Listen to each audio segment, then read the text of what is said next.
우리가 지난 주일 부활절을 보냈습니다. 40일간의 사순절을 잘 마치고 부활절을 보내고 한 손에는 떡을, 한 손에는 부활을 상징하는 계란을 가지고 댁에 돌아가신 게 기억이 날 겁니다. 예수님은 유대인의 왕이라는 죄명 아닌 죄명으로 안식일 전날인 금요일 오후 3시경 돌아가셨습니다. 그러나 예수님은 나는 부활이요 생명이라고 선언하신 대로 장사되신 지 사흘째 되던 날, 즉 안식 후 첫날 그 주일 새벽에 부활하셨습니다. 안식 후 첫날 아직 해가 뜨기도 전에 막달라 마리아라는 여인이 예수님의 무덤을 찾아갑니다. 이 신약 성경에는 마리아라는 인물이 6명이 등장을 합니다. 그런데 다른 사람들과 구별하기 위해서 이 마리아의 고향이었던 막달라를 앞에 붙여 막달라 마리아라고 표기를 했습니다. 이 막달라 마리아는 7 귀신에 들려 고통을 받다가 예수님의 사역을 통해서 치유를 받은 사람입니다. 제자들이 모두 도망간 뒤에도 남아서 예수님의 죽음을 끝까지 바라보던 여인이었죠. 이렇게 일찍 예수님의 무덤을 찾아간 이유는 이 막달라 마리아가 돌아가신 예수님에 대한 아직도 그 마음 가운데 뜨거운 열정이 있었고 또 예수님을 대적하는 사람들의 눈을 피하기 위해서였습니다. 요한은 마리아에게 초점을 맞춰서 그녀의 이름만을 언급하고 있지만 사실 이 이야기를 담고 있는 다른 복음서에 보면 이 여자들이 그 준비한 향품을 가지고 무덤에 갔다라고 누가복음 24장 1절은 그렇게 기록합니다. 여기서 이 여자들은 바로 막달라 마리아와 함께 야고보의 어머니 마리아와 살로메입니다. 예수님 당시 유대인들은 사람이 죽은 뒤에 시신이 썩기 전에는 그 사람의 영혼이 몸을 떠나지 않는다라고 생각을 했습니다. 그래서 3일 정도는 시신을 돌보는 관습이 있었습니다. 특히 예수님 돌아가신 이 날은 유월절과 안식일이 임박해서 그 예수님의 시신을 충분히 돌볼 수 있는 상황이 아니었기 때문에 막달라 마리아를 비롯한 이 여인들이 유대인의 관습에 따라서 그 시신에 향품과 향료를 바르기 위해 예수님의 무덤을 찾아갔던 거죠. 그런데 놀랍게도 이들이 예수님의 무덤에 도착했을 때에 무덤 입구를 막고 있던 크고 무거운 돌이 열려 있는 걸 보게 됩니다. 유대인의 무덤은 바위를 뚫어서 이 굴과 같이 만든 공간에 시체를 눕히고 커다란 돌을 막아 놓은 거였습니다. 이 돌은 대여섯 명의 장정이 겨우 옮길 수 있을 정도로 아주 크고 무거웠죠. 더군다나 그 앞에 보면 홈이 파져 있어서 잘 밀리지도 않았습니다. 특별히 예수님의 무덤을 막은 그 돌은 이 빌라도 총독에 의해서 굳게 임봉된 것이었기 때문에 함부로 열 수 있는 것도 아니었습니다. 막았던 돌이 옮겼다는 그 자체가 아주 놀라운 일이었죠. 무덤이 열려있는 걸 본 이 막달라 마리아는 어떤 생각을 했을까요? 마리아는 누군가가 의도적으로 이 예수님의 시신을 다른 곳으로 옮겨갔다라고 생각을 했습니다. 예수님으로부터 큰 은혜를 받고 또 예수님 믿고 따랐던 이 막달라 마리아조차도 예수님의 부활을 믿기란 사실 어려운 문제였던 거죠. 어찌 보면 이렇게 생각한 건 당연한 걸 수도 있습니다. 마리아는 베드로와 요한에게 달려가서 예수님의 무덤이 비어있다라고 이야기합니다. 그 이야기를 듣고 2명의 제자가 예수님의 무덤으로 쫓아왔죠. 요한은 베드로보다 먼저 무덤에 도착했지만 안에 놓여있는 세마포만 볼 뿐 무덤의 안에 들어가서 사사치 살펴보지는 않았습니다. 뒤따라온 베드로가 무덤에 들어가서 보았는데 예수님의 몸을 감쌌던 이 세마포가 놓여져 있었고 또 다른 곳에는 예수님의 머리를 감쌌던 형태 그대로 수건이 놓여져 있는 걸 보게 됩니다. 베드로가 본 이 무덤 안의 모습을 통해서 누군가의 예수님의 시신을 옮겼다라는 이 마리아의 생각이 틀렸다라는 것을 보여주고 있습니다. 만약 누군가가 시신을 옮겼다면 세마포와 수건은 당연히 없었을 것이고 또 게다가 수건의 모양 그대로 둘 리는 없었기 때문입니다. 예수님은 분명 제자들에게 다시 살아난다라고 몇 번 반복해서 말씀하셨습니다. 하지만 그 말씀이 무슨 의미인지를 깨닫지 못한 제자들은 예수님께서 부활하셨다는 그 사실에 확신을 하지 못했던 거죠. 빈 무덤을 확인한 두 제자는 집으로 돌아갔습니다. 막달라 마리아는 곳에 남아서 혼자 울고 있습니다. 얼마의 시간이 지났습니다. 울던 마리아가 마음을 가다듬고 예수님의 무덤을 살펴보고 있는데 흰옷 입은 두 천사가 예수님이 시신했던 그 머리편과 발편에 앉아 있었습니다. 천사가 마리아에게 묻죠. 왜 우냐고 묻습니다. 그러자 마리아는 사람들이 내 주를 가져다가 어디에 두었는지 모르겠다라며 이야기합니다. 이 말을 하고 마리아가 딱 뒤를 돌아보았는데 예수님이 거기에 딱 서 계셨습니다. 그러나 마리아는 예수님을 알아보지 못합니다. 예수님도 마리아에게 질문하십니다. 여자여 어찌하여 울며 누구를 찾느냐? 마리아는 지금 극도의 슬픔의 상태에 있었습니다. 그렇기 때문에 주님의 음성을 제대로 들을 수가 없었죠. 마리아는 동산직인 줄로 착각하고 만일 당신이 우리 주님의 시신을 옮겨놓았던지 어디에 두었는지 알려달라고 간청을 합니다. 예수님께서 말씀하십니다. 마리아야 라면서 그녀를 부르시죠. 그 순간 마리아는 자신에게 질문을 하고 내 뒤에 있던 이 사람이 바로 예수님이라는 사실을 알게 됩니다. 너무나 반가웠습니다. 어찌할 바 몰랐습니다. 그래서 마리아가 예수님을 붙잡으려 했지만 예수님은 나를 붙들지 말라라고 말씀하십니다. 그리고 예수님이 아버지께로 올라갈 걸 형제들, 즉 제자들에게 전하라고 말씀하시죠. 마리아는 예수님 말씀하신 그대로 제자들에게 가서 자신이 보고 들은 걸 증언하기 시작합니다. 베드로와 요한 역시도 이 예수님의 빈무덤을 확인하고 돌아갔지만 막달라 마리아가 혼자 남아서 예수님을 그리워하고 찾고 있을 때 부활하신 예수님은 그 누구보다도 먼저 마리아에게 찾아와 주셨습니다. 마리아는 예수님 먼저 만나는 영광을 누렸고 첫 번째 부활의 증인이 됩니다. 그런데 그때 예수님의 제자들은 무엇을 하고 있었을까요? 오늘 본문의 말씀 19절을 보면 이렇게 기록하고 있습니다. 이날 곧 안식 후 첫날 저녁 때에 제자들이 유대인들을 두려워하여 모인 곳의 문들을 닫았다. 안식 후 첫날 저녁은 바로 예수님이 부활하신 그날 저녁을 말합니다. 이때는 이미 하루 종일 마리아가 예수님을 봤습니다. 예수님이 부활하셨습니다 하면서 한창 기쁨과 감격으로 떠들고 다닐 때입니다. 그런데 제자들은 예수님을 못 박아 죽인 유대인들이 예수의 제자인 자신들을 잡아서 혹시라도 죽일까 봐 겁을 먹고 함께 모여서 문을 닫고는 자신들끼리 그저 두려워하고 있었을 뿐입니다. 이들은 문을 단지 닫은 게 아니었어요. 원어로 보면 걸어 잠갔다라고 표현을 합니다. 그것도 문 하나가 아니라 이중 삼중으로 된 그 문을 겹겹이 다 걸어 잠그고 있었던 겁니다. 막달라 마리아로부터 예수님이 부활하셨습니다라는 이야기를 들었지만 예수님이 부활해서 그들은 믿지 못했고 또한 예수님의 죽음에 대한 그 충격 역시도 아직 벗어나지 못한 채 계속적으로 두려움에 빠져 있던 상태였던 거죠. 같은 날이지만 예수님 만난 이후로 이리저리 다니면서 내가 주님을 보았다라고 증거하는 이 마리아의 모습과 다락방에 숨어서 두루루 떨고 있는 제자들의 모습을 한번 생각해 보시기 바랍니다. 무슨 차이가 있을까요? 부활하신 주님을 만났느냐 아니냐, 또 부활하신 예수님을 만났느냐 만나지 않느냐가 큰 차이를 보이고 있습니다. 예수님의 제자라는 타이틀이 중요한 게 아니었습니다.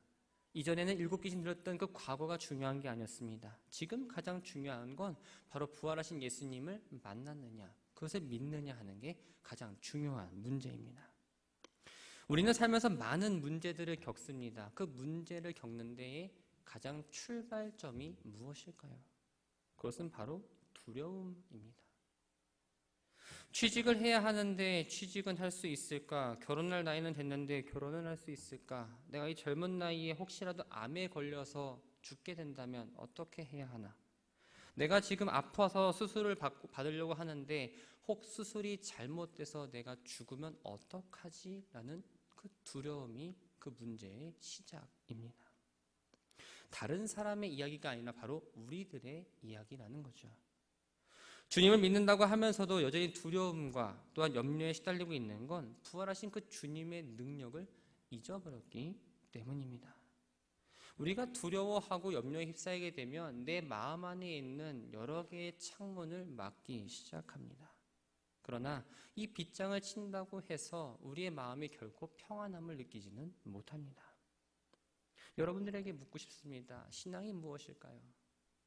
예수님을 믿는다는 게 어떤 의미일까요? 바로 내가 걸어 잠갔던 이 두려움의 빗장을 걷어내고 마음의 문을 활짝 여는 게 주님을 향한 그 마음을 여는 게 바로 신앙이고 주님을 향한 믿음입니다. 근데 이 믿음은 나 혼자서 어떻게 할 수 있는 문제가 아닙니다. 주님께서 반드시 도와주셔야 합니다. 주님께서 내 마음의 문을 열어주셔야 우리의 마음을 열 수 있습니다. 제자들이 문을 굳건히 잠궜지만 예수님께서 그들을 찾아오셨습니다. 제자들이 잠갔던 문을 주님께서 두들기며 열어달라고 말씀하신 것도 아니었죠. 직접 문을 여신 것도 아니었습니다. 문을 안 열어준다고 부시고 들어온 것도 아니었죠. 그냥 두려워 떨고는 그 제자들 가운데에 떡하니 등장하셨습니다. 제자들의 반응이 어땠을까요? 누가복음 24장 37절을 보면 그들이 놀라고 무서워하여 그 보는 것을 영으로 생각한다라고 이야기합니다. 예수님께서 왜 갑자기 그들 가운데 나타나셨을까? 서프라이즈. 짜잔. 이게 웃기려고 하셨을까요? 놀리려고 하셨을까요? 영으로가 아니라 몸으로 부활하신 걸 직접 보여주시기 위해서 그들 가운데에 찾아오신 겁니다. 그리고 부활하신 주님은 시간과 공간을 초월하신 분이라는 사실을 제자들이 분명히 알도록 직접 찾아오셨던 거죠. 제자들이 있는 곳에 오신 주님께서 하신 첫 마디가 무엇입니까? 바로 너희에게 평강이 있을지어다입니다. 예수님은 부활로 승리하셨기 때문에 더 이상 유대인들을 두려워하지 말고 그 믿음 안에서 평강을 누릴 걸 권면하고 있습니다. 이 평강이라는 말은 헬라어로 에이레네라는 말입니다. 히브리어는 우리가 너무나 잘 알고 있는 단어죠. 샬롬입니다. 이 샬롬은 고대 이스라엘에서부터 예수님 당시에 이르기까지 유대인들 사이에서 사람을 만났을 때 혹은 헤어졌을 때 또 이웃을 만났을 때 하는 우리로 말하면 안녕하세요 같은 의미입니다. 그러나 예수님이 부활하시고 제자들에게 처음 말씀하신 이 샬롬은, 이 에이레네는 그저 일상적인 인사로 하신 말씀이 아닙니다. 20절과 21절 앞부분은 이렇게 기록하고 있습니다. 이 말씀을 하시고 손과 옆구리를 보이시니 제자들이 주를 보고 기뻐하더라. 예수께서 또 이르시되 너희에게 평강이 있을지어다. 부활하신 예수님이 제자들을 만날 때마다 가장 처음에 하신 말씀은 바로 너희에게 평강이 있을지어다입니다. 우리가 어떤 경우에도 똑같은 인사말을 두 번 반복하는 경우는 없습니다. 제가 여러분들에게 인사합니다. 안녕하세요라고 합니다. 첫 번째 인사드렸습니다. 그러고 나서 제가 손가락과 옆구리를 보여주면서 다음에 안녕하세요라고 하면은 여러분들은 저를 어떻게 바라보실까요? 목사님이 어디 아프신가? 뭘 잘못 먹었나면서 이상한 눈빛으로 쳐다볼 겁니다. 그렇기 때문에 이 평강이 있을지라는 말은 단순한 인사말이 아니라는 걸 우리는 알게 됩니다.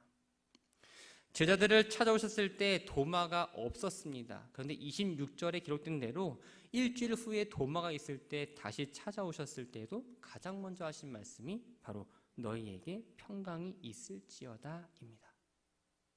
부활하신 예수님께서 제자들에게 가장 먼저 주기를 원하셨던 게 바로 평강이라는 거예요. 부활하신 주님께서는 사랑하는 제자들이 두려움과 염려 또는 불신에서 벗어나서 그들의 마음 가운데 참된 평안으로 가득하기를 원하셨던 겁니다. 그리고 참 믿음의 사람은 어떤 상황 가운데서도 평강을 지닌 사람이라는 사실을 말씀하고자 계속적으로 너에게 평강이 있을지어다라고 말씀하신 거죠. 그렇다면 이 너희에게 평강이 있을지어다라는 이 말의 진정한 의미는 무엇일까?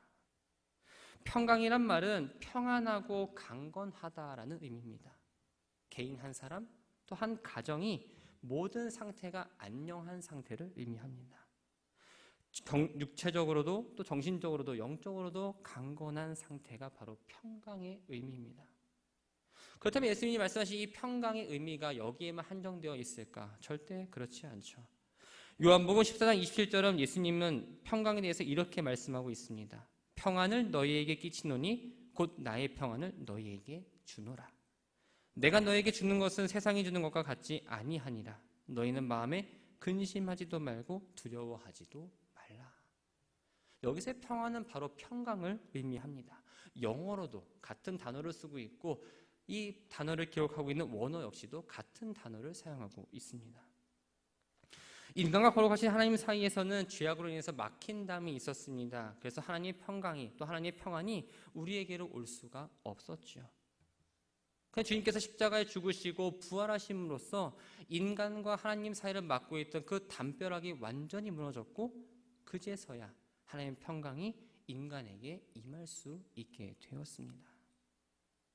그러한 평강을 주님께서 우리들에게 주셨다라는 겁니다. 이 평강은 세상의 어떤 방법으로도 줄 수 없습니다. 예수님 말씀하신 이 평강은 바로 죄악을 사함받아 누리는 평강을 의미합니다.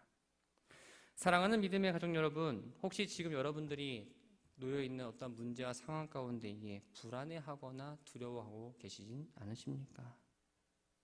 평강의 근원 되시는 주님이 나와 늘 함께 하신다는 사실을 기억하며 나아가시기 바랍니다. 제자들은 두려워서 문을 2중 3중 걸어 잠갔습니다. 그럼에도 불구하고 두려워서 벌벌 떨고 있었습니다. 그러나 부활하신 예수님께서 그들 가운데 오셔서 평강을 주셨을 때 그들의 마음 가운데 있던 2중 3중의 불안과 염려가 닫혔던 마음이 열리게 되었습니다.